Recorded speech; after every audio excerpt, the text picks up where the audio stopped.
大家好，我是柯大夫。儿童肺炎支原体肺炎，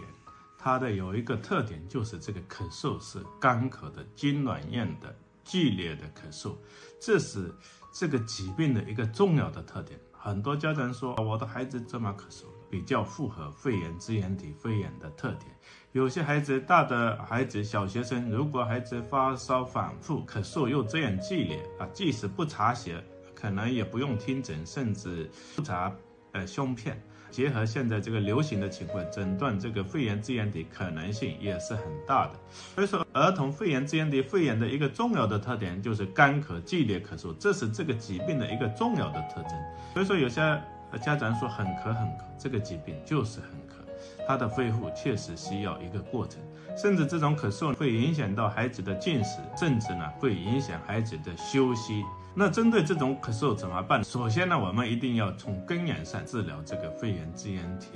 感染的问题，那就是一个抗生素的治疗，这点是毫无疑义的。那第二点，因为这种咳嗽，如果大的儿童，大于6岁以上的这些儿童干咳、痉挛样咳嗽的，可以使用一些复方的复尔可定，它是一种中枢镇咳药，对6岁以上的孩子是比较安全的。对2、3岁以上的儿童，可以使用一些右美沙芬，它也是中枢镇咳药，但是它的作用没有像这个复方复尔可定这么强烈，也是比较安全的。有些孩子本身如果是有这种过敏性体质的、气道高反应的、一咳嗽一感冒容易传的，平时以前经常需要做雾化的，那这些孩子可以协同这个雾化吸入的治疗，可以减轻气道的喘息、痉挛甚至过敏，对清除这个肺炎支原体是有帮助的。这个是第3点。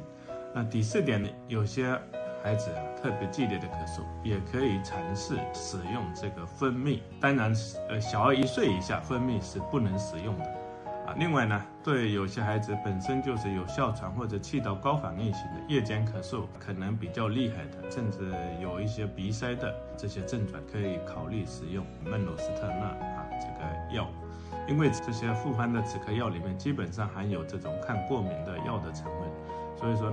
不主张过多的联合使用另外的一些抗过敏的药。我是柯大夫，每天一个健康小知识，每天进步一点点，欢迎点赞、转发、分享给身边的朋友，一键3连，谢谢。